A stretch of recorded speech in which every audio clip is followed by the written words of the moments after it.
আমার এই মাইকের আওয়াজ যতদূর পর্যন্ত যায়, সম্মানিত শ্রোতা মণ্ডলী, সম্মানিত মা ও বোনেরা, আসসালামু আলাইকুম ওয়া রাহমাতুল্লাহি ওয়া বারাকাতুহু। আপনারা সবাই ভালো আছেন তো?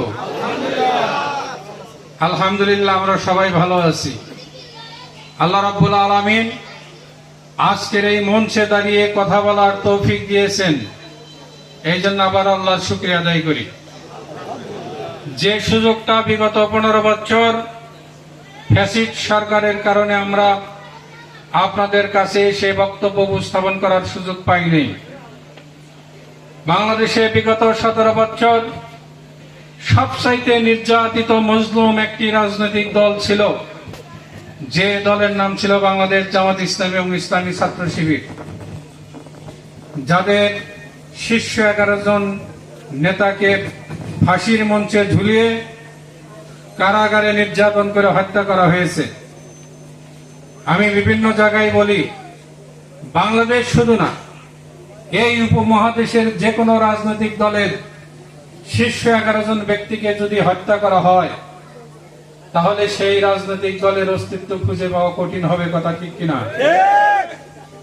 আজকে বাংলাদেশের রাজনৈতিক প্রেক্ষাপটে জামাত ইসলামী বাংলাদেশের যিনি 12তম ব্যক্তি ডক্টর শফিকুর রহমান সফলভাবে এই ইসলামী আন্দোলনের, দ্বীনি আন্দোলনের জামাত ইসলামীর নেতৃত্ব দিচ্ছেন, তার নেতৃত্বের প্রতি বাংলাদেশের শুধু জামাত ইসলামী নয়, বাংলাদেশের আপামর জনগণের আস্থা তৈরি হয়েছে। সম্মানিত ভাইরা, এটা একটি রাজনৈতিক দলের বৈশিষ্ট্য। যে রাজনৈতিক দলের নেতৃত্বের পরিবর্তন হবে, জনশক্তির আনুগত্যের কোনো পরিবর্তন হবে না। যে রাজনৈতিক দলের নেতা নিয়ে কোনো কোন্দল হবে না, মারামারি হবে না, পক্ষ বিপক্ষে স্লোগান হবে না। যিনি নেতৃত্ব হিসাবে, নেতা হিসাবে নির্বাচিত হবেন, আমরা সবাই তার আনুগত্য করব এবং তার নেতৃত্বে চলবো। কথা ঠিক কিনা? এইরকম গণতান্ত্রিক রাজনৈতিক দল বাংলাদেশে কি আর একটা আছে?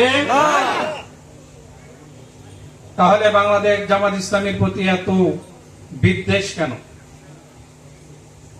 বাংলাদেশ জামাত ইসলামী যে দলটির বয়স 85 বছর,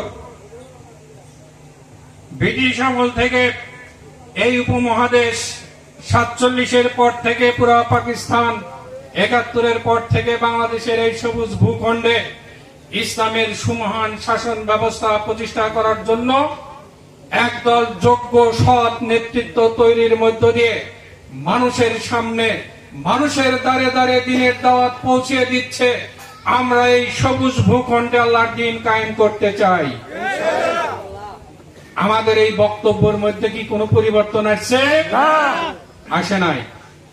আজকে আমাদের এই বক্তব্যকে বিকৃতি করে অনেকেই অনেক ভাবে মানুষকে বিভ্রান্ত করার জন্য চেষ্টা করছে। কেউ বলছে শরিয়া আইন, এই শরিয়া আইনের নামে বাংলাদেশের জনগণের মধ্যে ভীতি তৈরি করছে। একামত দিন প্রতিষ্ঠার আন্দোলনকে জিহাদ শব্দের অপব্যাখ্যা করে মানুষের মধ্যে ভীতি তৈরি করছে। কথা ঠিক কিনা? আজকে বাংলাদেশের জনগণকে বোঝানো হচ্ছে জিহাদ মানি মারামারি, কাটাকাটি, খুন খারাপি। এই জামাত ইসলামীর 85 বছরের ইতিহাসে হত্যা, খুন, ধর্ষণ, লুণ্ঠন এমন কোন কাজ করেছে, এরকম কোন রেকর্ড কেউ দালিলিক ভাবে দেখাতে পারবেন না। যা বলেছেন আপনাদের মুখের কথাই বলেছেন। তাহলে জিহাদের অপব্যাখ্যা করে কেন জনগণকে বিভ্রান্ত ছড়াচ্ছেন? জিহাদ তো হচ্ছে আল্লাহর জমিন, আল্লাহর দ্বীন বিজয় করার জন্য চেষ্টা করা, আমরা সেই চেষ্টা করতেছি। আর শরিয়া আইন হচ্ছে আল্লাহর বিধানের প্রতিষ্ঠা। আজকে এই সমাজে যদি আল্লাহর বিধান প্রতিষ্ঠিত হয়, তাহলে এই সমাজে হিন্দু, বৌদ্ধ, খ্রিস্টান, মুসলিম, জাতি, ধর্ম নির্বিশেষে সকল নাগরিকগণ সমান সুযোগ সুবিধা ভোগ করবে। কারো অধিকার লঙ্ঘিত হবে না, হবে না, হবে না ইনশাআল্লাহ। তাহলে এই আইনের বিরুদ্ধে মানুষকে কেন বিভ্রান্ত ছড়াচ্ছেন? বিভ্রান্ত ছড়াচ্ছেন এই জন্য আজকে বাংলাদেশের জনগণ ইসলামের বিধানের দিকে ধাবিত হচ্ছে। আজকে বাংলাদেশের জনগণ মানুষের তৈরি করা মতবাদ, ওই বস্তা বস্তা সমাজতান্ত্রিক মতবাদ, ধর্মনিরপেক্ষ এবং জাতীয়তাবাদ যেগুলো আমাদের সমাজে প্রতিষ্ঠিত আছে সেগুলোকে প্রত্যাখ্যান করে ইসলামের সুমহান আদর্শের দিকে ধাবিত হচ্ছে। কথা ঠিক কিনা? প্রিয় ভাইরা, যতই অপপ্রচার করেন, মানুষ এখন অনেক সচেতন। কাদের দ্বারা মানুষ নির্যাতিত হচ্ছে না, কাদের কাছে মানুষ নিরাপদ, এটা বাংলাদেশের জনগণ অক্ষরে অক্ষরে টের পাচ্ছে। কথা ঠিক কিনা? যার উদাহরণ আমরা দিতে পারি, 5ই আগস্টের পরেই বাংলাদেশের সর্ববৃহৎ বিশ্ববিদ্যালয়গুলো নির্বাচন হয়ে গেছে। ঢাকা বিশ্ববিদ্যালয়, জাহাঙ্গীরনগর বিশ্ববিদ্যালয়, যে বিশ্ববিদ্যালয়গুলোতে ইসলামী ছাত্র শিবির 1977 সালে প্রতিষ্ঠিত হওয়ার পর থেকে 5ই আগস্টের আগ পর্যন্ত মসজিদে নামাজ পড়তে যেতে পারত না, প্রকাশ্যে আল্লাহু আকবার স্লোগান দিতে পারত না। 5ই আগস্টের পরিবর্তনের পরে সেই বিশ্ববিদ্যালয়গুলোতে আল্লাহু আকবার স্লোগানে মুখরিত শুধু হয় নাই, ইসলামী ছাত্র শিবিরের প্যানেলকে বিপুল ভোটের ব্যবধানে বিজয় করে প্রমাণ করেছে বিশ্ববিদ্যালয়ের সর্বোচ্চ শিক্ষিত ব্যক্তিরা ইসলামের পক্ষে। কথা ঠিক কিনা? সেখানে কম অপবাদ, কম অপপ্রচার চালানো হয় নাই। বলা হয়েছে ইসলামী ছাত্র শিবির নারী বিদ্বেষী। ছাত্রীরা সেখানে প্রতিবাদ করেছে, ছাত্র শিবিরকে প্রতিবাদ করতে হয় নাই। ছাত্রীরা প্রকাশ্যে বলেছে, যারা এই কথা বলে তাদেরকে প্রমাণ দিতে হবে। 5ই আগস্টের পরে কি হয়েছে সেগুলো বাদ দিলাম। 5ই আগস্টের পর থেকেই ডাকসু নির্বাচনের আগ পর্যন্ত কোন দল কয়জন নারীকে ধর্ষণ করেছে তার প্রমাণ আমাদের হাতে আছে। আপনারা চাইলে আমরা সেটা প্রকাশ করতে পারি।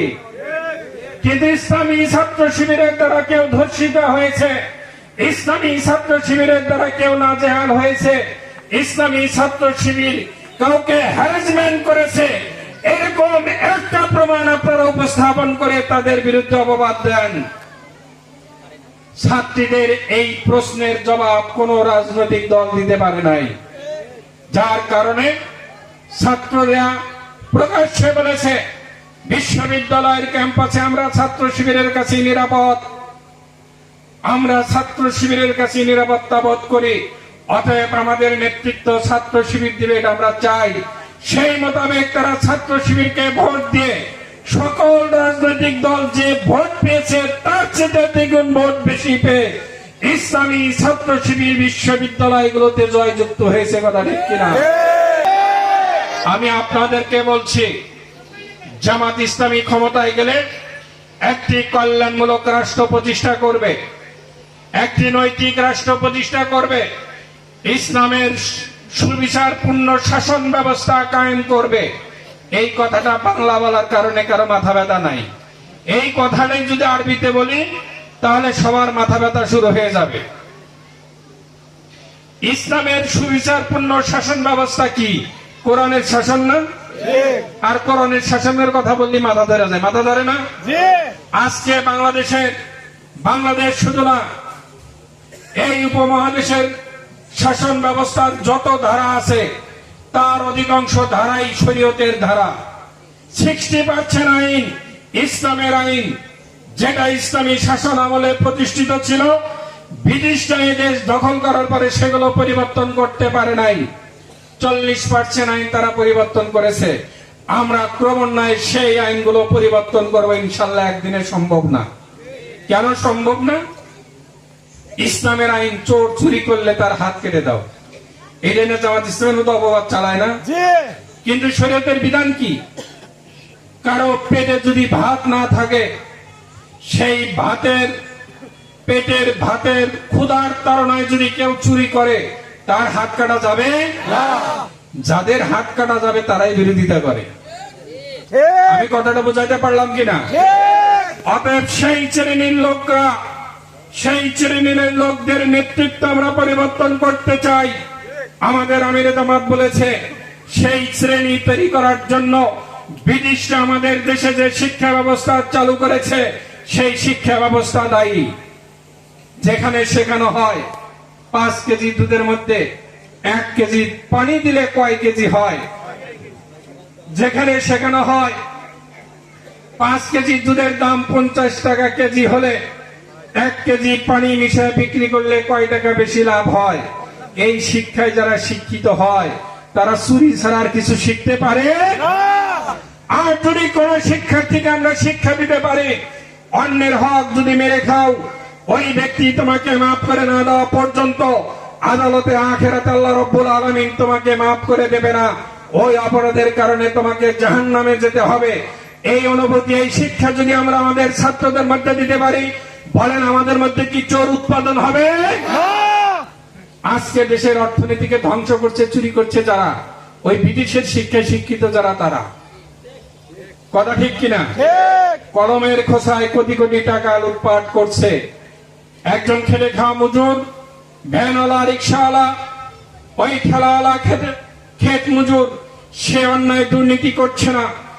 তার পরিশ্রম, তার ঘাম ঝরানো পরিশ্রমে সে যে ফসল উৎপাদন করছে, ওই শিক্ষিত লোকের সিন্ডিকেটের কারণে সে সঠিক মূল্য পাচ্ছে না।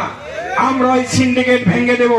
ইতিমধ্যে দেখেন ঢাকা বিশ্ববিদ্যালয়ের মাদকের সিন্ডিকেট ভেঙে দেওয়া হয়েছে। মাদকের সিন্ডিকেট ভেঙে দেওয়ার কারণে এক শ্রেণীর সুশীল সমাজের গায়ে আগুন ধরে গেছে। বিশেষ করে বামেরা, সুশীল সমাজ, তাদের ওই ভবগুরুদের জন্য, আদর্শ ব্যক্তিদের জন্য মায়া কান্না শুরু হয়ে গেছে। খোঁজ নিয়ে দেখেন যারা মায়া কান্না করতেছে তারা এই মাদক ব্যবসার সাথে জড়িত। এই ভবগুরুরা বিশ্ববিদ্যালয়ের মধ্যে অবাধেয় বিচারণ করতে না পারলে তাদের মাদকের ব্যবসা হবে না। বিশ্ববিদ্যালয়ের একটা ক্যাম্পাস যেখানে প্রশাসন ঢুকেই কাউকে গ্রেফতার করতে পারে না। অতএব এদের অবাধ বিচরণ থাকলে মাদকের অবাধ অরণ্যে পরিণত হবে। যেই মাদক সেবীদের কারণে বিশ্ববিদ্যালয়ের ছাত্ররা ছাত্রীরা নিরাপত্তা বোধ করে না। অতএব ঢাকা বিশ্ববিদ্যালয়ের ডাকসুর প্রশাসন সিদ্ধান্ত নিয়েছে, যতই সমালোচনা হোক, ঢাকা বিশ্ববিদ্যালয় শিক্ষকদের জন্য, ঢাকা বিশ্ববিদ্যালয়ের ছাত্রছাত্রীদের জন্য, ঢাকা বিশ্ববিদ্যালয়ের কর্মচারী কর্মকর্তাদের জন্য নিরাপত্তার প্রয়োজন। অতএব তাদের নিরাপত্তার জন্য যা করা দরকার সবই করব। ভবগুরাদের জন্য যাদের মায়া কান্না আছে তারা তাদেরকে তাদের বাড়িতে ঠাঁই দিয়ে দেয়। তারা কি তাদের বাড়িতে ঠাঁই দেবে? আজকে এই সিন্ডিকেট ভাঙ্গা হয়েছে। জামাত ইসলামী যদি ক্ষমতায় যায় তাহলে এই ধরনের সিন্ডিকেট গুলো ভেঙে দেবে। এই জন্য ভেঙে দেবে, এই সিন্ডিকেটের সাথে জামাত ইসলামীর কোনো সম্পর্ক নাই। আপনারা দেখেছেন 5ই আগস্টের আগে একদল লোক কি করেছে, 5ই আগস্টের পরে সেই কাজগুলো কি বন্ধ আছে? আমি কোন রাজনৈতিক দলকে দোষারোপ করব না, কারণ এই অন্যায়গুলো যারা করে তারা একটা রাজনৈতিক দলের ঘাড়ে সোয়ার হয়ে চলে। সোয়ার হয়ে তারা এই কাজটা করে।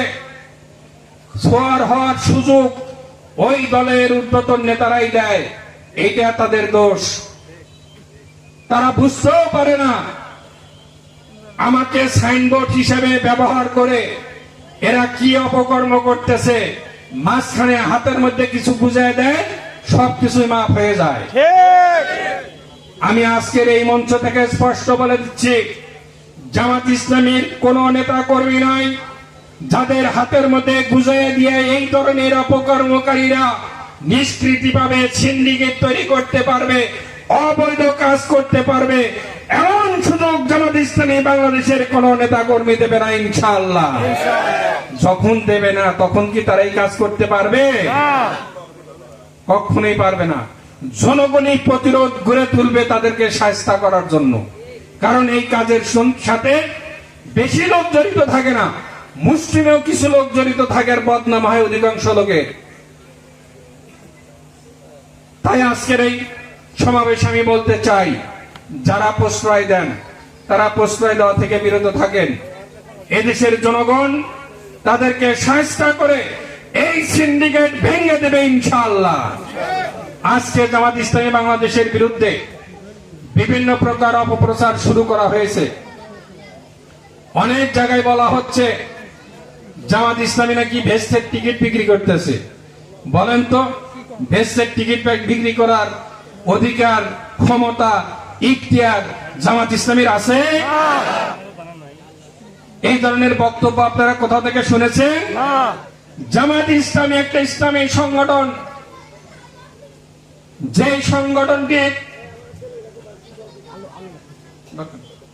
যে সংগঠনটি মনে করে মানুষের কল্যাণ শুধু দুনিয়ার মধ্যেই সীমাবদ্ধ না, আখিরাতের একটা জীবন আছে, সেই জীবনের